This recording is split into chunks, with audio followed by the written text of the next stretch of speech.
ज्वारीचं पीठ संपलं होतं, सो ज्वारीचं दळण करायला घेतलं. हा गेला होता मंदिरामध्ये आणि लगेच आल्यानंतर इथे पसारा चालू होता, त्याचं सारखं आत बाहेर चालू होतं आणि मध्ये मध्ये करत होता. सगळी ज्वारी त्यांनी सांडली. तो काय आम्हाला करूनच देत नव्हता दळण, सारखं त्याच्यासाठी उठावं लागत होतं मला. आणि एवढा खटपट आहे ना, लय मस्तीखोर आहे हा, खूप मस्ती घालायला लागते ह्याला. आणि चाललं होतं याचं खेळायचं, आमचं दळण करायचं चाललेलं. दळणमध्ये खूप घाण होते, त्यामुळे खूपच वेळ गेला आमचा. आणि हा पट्ट्या तोपर्यंत आला पण फिरून.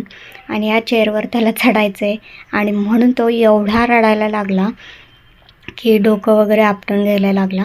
आणि तो पडेल म्हणून मी त्याला काही चढवत नव्हते, पण शेवटी काय नाईलाज आहे, खूप हट्टी येतो आणि मला त्याला त्याचं चढवावंच लागलं.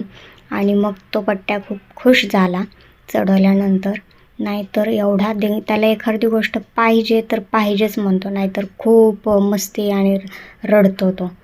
आणि फायनली दळण झालं, 4चा टाईम झाला, चहाचा टाईम झाला, चहा घेतला आणि स्वयंपाकाला सुरुवात केली. कुकर लावला.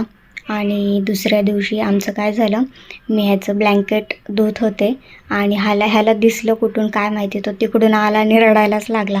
मला समजेनाच, आणि ते ब्लँकेटच बघून सारखा रडत होता. मी म्हटलं अच्छा ह्याचं ब्लँकेट आहे, सो त्याच्यामुळे तो रडतोय.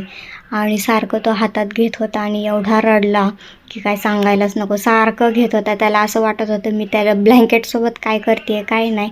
आणि मी त्याला ते बकेटमध्ये टाकलं पाण्यात आणि त्याला त्याच्यावर उभं केलं, तर तो एवढा घाबरला, खूपच रडला तो. आणि नंतर दुपारी हे किचन आवरायला घेतलं. खूपच अस्तव्यस्त झालेलं होतं आणि म्हटलं की आता एका दिवसात काय होणार नाही.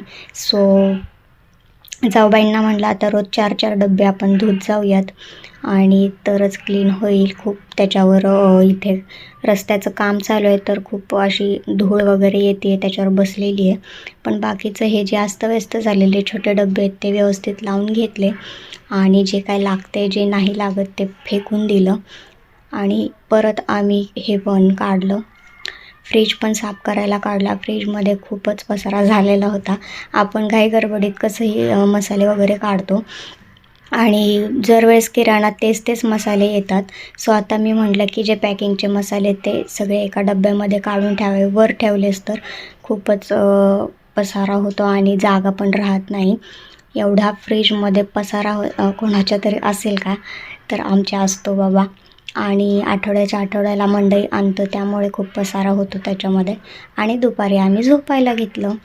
झोपल्यानंतर हा पट्ट्या लगेच उठून बसला 3 वाजता आणि आमच्या दोघींना त्यांनी उठवलं.